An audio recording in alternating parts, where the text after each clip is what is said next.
Hi there. This episode is actually about me discussing the shadow self.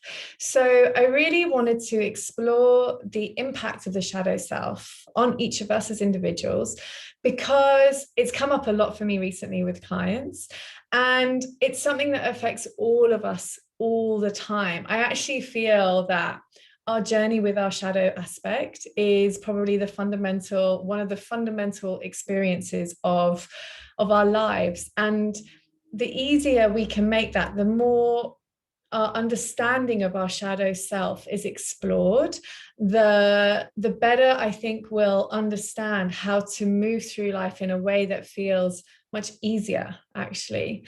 Because when we're rejecting a part of ourselves, when we have fear about a part of ourselves, when we are confused about a part of ourselves, there is resistance because there's a lack of acceptance, which means there can't be peace within us. So it's actually super important to understand your every part of who you are so that you can integrate it as much as you can.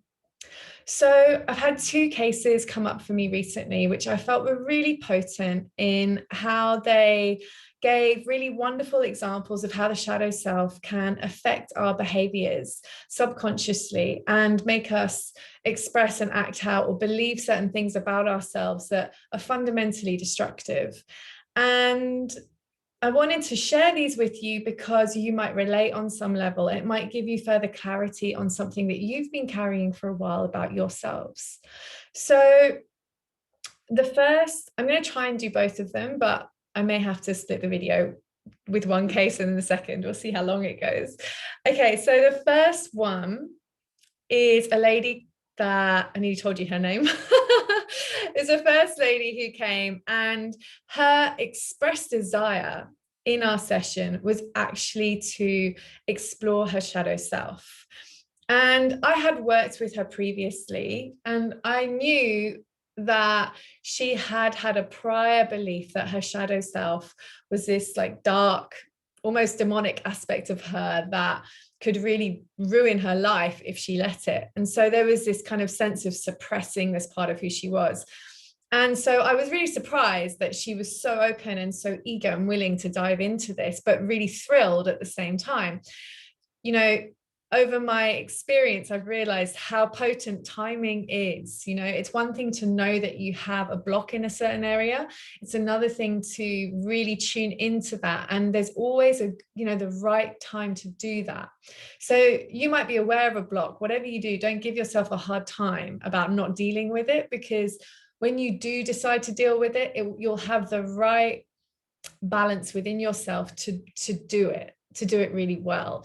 So anyway, she was at a point where she's really successful in her career. She's got a really happy marriage and she's contemplating children, but there was something missing. And there's a sense of wanting to deepen her connection with herself, deepen her connection with life, just really build that sense of inner wisdom, power, knowing that comes from knowing oneself. So, having expressed this desire to look at her shadow side, we then basically started the session. So we dropped into her body, we dropped into her energy body, and we looked at where she was holding tension or discomfort. And this indicates where there are energetic blocks. Energetic blocks are created by past experiences which have left an imprint, okay, which needs to be resolved. And so we visited one such area, and we were taken to the past experience that had left this energetic vibration or imprint in her system. And we were taken to a childhood experience with her father.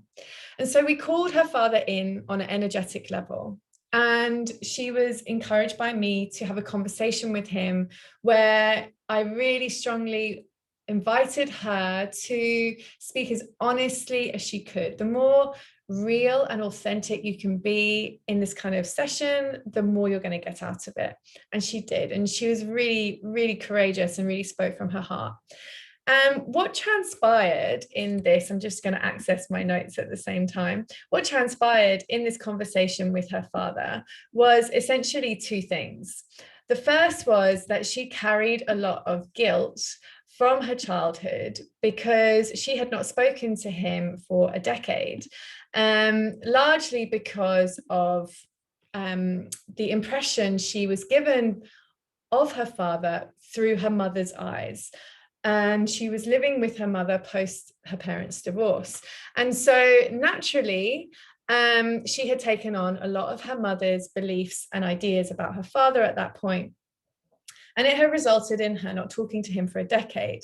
And there was a lot of guilt around this. The second point that came out was that a need to prove herself as worthy, as successful, because her father is a very successful man.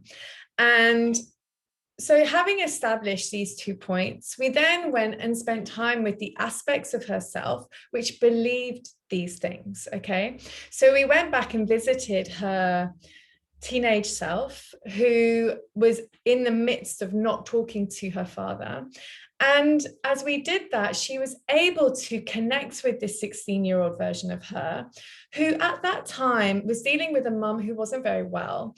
And a situation whereby her parents were obviously going through a challenging experience, as well as other family issues, which were really powerful that were also happening, and was very easily then able to see that this teenage girl who'd made the decision not to talk to her father was doing it from a place of really not having a safe space to own and analyze her own feelings, as well as deal with what was going on with everyone else around her. And this woman's ability to then blame or guilt trip this teenage version for the way that she showed up was really challenged. In fact, what she really strongly felt was great empathy and forgiveness and a needing to actually be there to support this teenage version of herself. So it was a really powerful reflection for her to make, that, you know, she had been harboring this sense of guilt for a very long time and trying to make amends with her father in her adult years because of, you know, the misdeed she'd felt she'd done him when she was younger. But now having the opportunity to reconnect with this teenage version of herself, recognize that this beautiful young girl was simply doing the best that she could do at that time, gave her a really new perspective on the whole situation. And it really empowered her to reconnect with this 16-year-old part of herself and reintegrate that part of herself and find peace and acceptance for the whole experience as it had transpired. So that was super healing for her, because this was a part of herself that had sat in her shadow. It was a part of herself she'd resented, had blamed, had judged, had, you know, looked away from, and instead tried to kind of recompense her father through actions that she was trying to make in her adult self, with her adult self. And so this brought her a lot of peace, a lot of relief, actually. We then went and looked at the version of herself which had felt most desirous to prove herself. And this was really interesting because this actually took her to like her early 20s. And this actually was the version of her that had really driven that actual fear or trepidation about that shadow aspect, because this version of her was one that was, you know, in her early 20s, like doing really well in her career, having just come out of university and had a really good school career as well. And so wanted to party, wanted to establish, oh, excuse me, her independence, and partied hard and worked hard and just really owned that sort of very almost demonstrative, but in some ways self-destructive energy too, because it was all coming from this place of needing to prove myself. And this aspect of her was the one that she had thought of from this sort of dark shadow self, the wolf version of her, the one that she only now lets out when she's drunk or high, okay?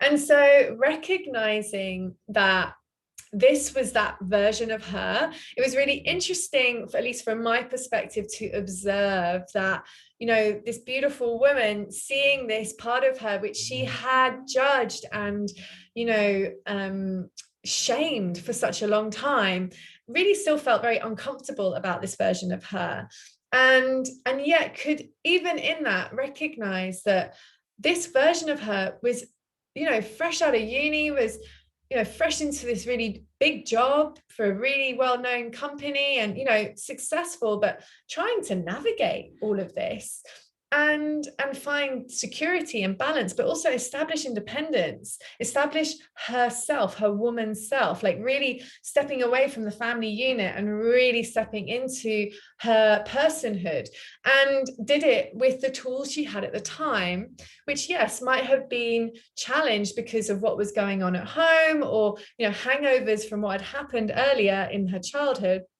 And yet, even in all of those, or through those filters, she could see that this young version of her was simply, again, trying to do the best she could with what she had and who she felt she was in that experience. And so once again, she was able to find this connection, this empathy, this acceptance of this version of herself, which was profoundly helpful and healing for her on many levels. The really interesting thing was that when we went to, you know, converse with this aspect of herself, when we went to, you know, essentially apologize and say, like, I'm really sorry that I've been so ashamed of you and scared of you, I kind of get it now, you know, can we reconcile these differences, can we move forward as one now, because we want to integrate this part of her. This version of her said no. This version of her had resistance to coming back. And when we asked her why, when this beautiful woman explored it with her, because she's, you know, she turned around to me and said she doesn't want to forgive me. She's angry still. She doesn't want to integrate with me. When we explored that, when we asked why, this version of her, this wolf, this dark, you know, powerful aspect of her, essentially said, I'm worried that you won't listen to my desires. I'm worried that my needs won't be met. I'm worried that if I give in to you, I won't be heard. And I loved this, okay, because even though it's obviously challenging for my client, but I know that this is so powerful from a healing perspective, because this is, you know, no matter what we might feel about these parts of ourselves, the reality is that they represent us. And there's a part of this beautiful woman that is does not feel it's being seen or heard. And this was the version of her saying that to her. And so we asked her, well, what is it that you want to have heard? What is it that you want to change? And she, you know, and then this beautiful woman kind of laughed and cried a bit at the same time and said, oh, she'd probably want me to quit. She wants me to quit my job and, you know, change my relationship or do things that might break my marriage, you know, make choices that my husband might not like. And there we had it. There we had all the dark underbelly now revealed. And to me, that is worth celebrating, because now we can do something with it. You know, when it's hidden in the dark, when it's subconscious, when it's only allowed out when you're drunk or high, nothing is changing, nothing's moving, nothing's growing, nothing's healing. And so we then continued the conversation with this aspect of herself and said, you know, I hear you, I acknowledge you, I see you. This scares me. I don't know how to do this. I don't want to blow my life up, but I do want to work with you. Are you willing to work with me? Are you willing to get to know me? I want to explore you and what you want and how you want to be and find a balance. And this was receptive to this aspect of her. And so we were able to integrate them and start this beautiful new relationship with herself, where she's now going to be able to explore, well, what do I really want? And these things that scare me, well, let's look at them and let's actually see, you know, what are these big decisions? Have I thought about changing my job? Or do I want to kind of see if I can make changes within that role that can bring me greater happiness? Is there other things I want to explore? Have I been suppressing things, and for what reason? So it was a catalyst for a much bigger conversation, which she may not have been allowing herself to have, or was just completely unaware of it and scared of it. So I wanted to share this with you because I feel like I know I had a very similar experience when I moved from corporate into this work. Before I did that, I was in a very similar spot. And I feel it's a really common thing for us to go through as a collective, as COVID happens, the big resignation, so many people are reevaluating their lives, and understanding ourselves at a really profound and authentic and honest level really empowers us to make challenging decisions, but do it from a place of, I actually know in my heart that this is really going to be fulfilling to me. And even though the journey is unknown and maybe scary and maybe unsupported, if I back myself, it will get easier. And just increasing your awareness of your truth enables you to show up for yourself in much more powerful ways. So the second case that I really wanted to share with you was of this beautiful gentleman who had not done this kind of work with me before. And so bless him, he really didn't know what he was getting into. and we had not discussed the shadow side. He'd just been having a stressful time. He had his own business. He was managing cash flow, like, anyone with their own business would understand. And he just was feeling a bit stressed. However, even saying this, I don't think we talked about this before we started. I think I simply explained how it worked, and then we dropped in. And then his body showed us where he was holding energy. And when we asked it to take us to the experience that started it, it took us to, can I remember the first place? When he was a child. Took us to a situation actually in which he was in a dangerous situation. He was essentially almost abducted, but had the courage and wherewithal as a 7-year-old to say no to these people that were clearly dangerous. And it was when I asked him, what is it about the feeling from this experience, which is in your current experience, which is the same? Okay, because, and I just want to explain this quickly, when we go to a past life or when we go to a past experience, often the reason we've revisited that specific past life or that specific past experience is because whatever you're dealing with right now in your current life aligns with the feelings, the emotional experience that you had at that point in time. And so it helps us understand the larger context energetically the energetic momentum that sits behind something you might be experiencing now. And also why it might be so triggering for you now, because you're ready to shift that energy. And it's not just about what's happening in your immediate experience, it's actually backed up by something that's come before. And indeed, that was the case. So we went and looked at this experience when he was 7, and where he was nearly kind of abducted. And I said to him, what is the familiarity in this experience? What's the feeling, the sense, the emotional experience in this situation, which is current right now? And he said, vulnerability and exposed. I didn't know where my parents were. I felt really vulnerable. I felt exposed. And I said, and what is that now? And he's like, with my company, I'm feeling exposed. Like there's no one there that can back me up. I'm making all the decisions.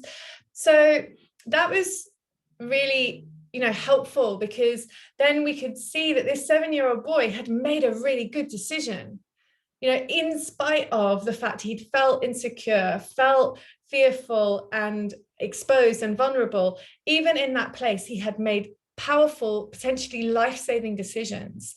And this helped this beautiful man recognize that it's just in him. He's got everything he needs. And that when we tuned into, his higher self, which is also an aspect of this work, that higher self said to him, trust yourself. That's what this whole experience when you were 7 was about. It's about seeing that you can trust yourself. And here again, in your current experience, that's what you can do. And immediately he felt this sense of relief. Now, we were then taken, and I think we might have for some reason, I think I felt there was something more to it. So we then started to go into his Akashic record, and we went to this past life where he was a general, and he was walking through this street of a town he had sacked. He had been responsible for making the decision during this warlike experience to sack, or sack is when you destroyed a city and you've taken power over it, if in case you don't know. And as he was, you could see how much was in his system. Like, he was so in this moment. And he'd said to me, I've seen this vision so many times, and there was so much guilt and shame attached to it because he felt so responsible for what had happened in this past life. And as he walked down this street, he was fully in the experience. Now, I'm not going to go into the details of, there were other aspects attached to this, which we worked on. I want to focus specifically on the shadow work that we did here.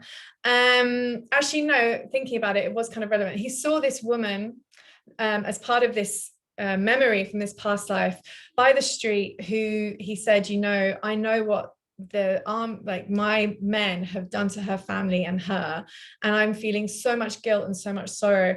And this woman was there, presumably in a really bad way, and looking at him, knowing who he was. And he said, he'd been visited by this so many times in this life, this imagery and these feelings of guilt and trepidation, etc. Anyway, so we looked at this lady, and we actually helped her and him. He asked for forgiveness, and we actually helped this beautiful soul find peace. And it was a very powerful experience for him, because he was able to find a sense of harmony around it and relief around it, because he felt he was now able to assist her on a soul level, which he did. But from a shadow self perspective, he then, he said, this is really hard for me to deal with, because this general part of him, this represents in his mind the most destructive part of who he is. And there was so much fear about dealing with this part of him, because he really didn't know what he was in for. And he just saw him as this warmongering, brutal person. And actually, when we faced this general, which we did together, he looked at this part of himself and he faced it. He then saw that this version of him, this past life, this beautiful being in this past life, had been just as hamstrung as he felt now in this current life with his work, but just as unable, to control his life in the way, because he too had people to answer to. He was under the command of others. He was following orders, and yet felt so guilty and so ashamed of what he was doing. But he, now being able to see this in this version of himself, was able to find an identifying point, a humanity aspect of him, and recognize that it wasn't this deep, dark demon that sat within him. It was someone that in a past life had to do things that he would never, ever dream of doing. And we were also shown that on a more macro level, humanity going through this experience of war is largely about humanity realizing that war will never be the answer. But until we run these stories through and recognize all the pain and suffering that comes from it, we aren't going to learn this as a collective. And that he was playing a part in this role as being a general in this war situation. And so with all of this context, with all of this deeper understanding, he was able to find peace with this aspect of himself. And this aspect of himself was able to feel received, seen, heard, forgiven, and accepted. And so we were able to reintegrate him back into his system, which gave him a great amount of peace. So I hope that by sharing these stories with you, you're able to get a deeper understanding of perhaps things that have happened in your past, or at least an understanding of how your shadow self is really just a part of you that you've not yet been able to accept for various reasons. And that in reality, we're all continually coming at life from a place of This is the best solution I can find with the tools I currently have and the life experience I currently have behind me. And that's why blaming ourselves for things is such a destructive process, because it's completely unfair. All we're ever doing is what we feel is right in the moment. Therefore, how can we, at a future point in time, blame ourselves for the past? I hope that this gives you some insights. And if you'd like to learn more about the shadow self, or if you have questions, please reach out. I would love to talk to them. The more we can talk about these subjects in this kind of format, I think the better, because it just helps us all as a collective get a deeper understanding of ourselves. Have a lovely day, and I'll see you soon. Bye-bye.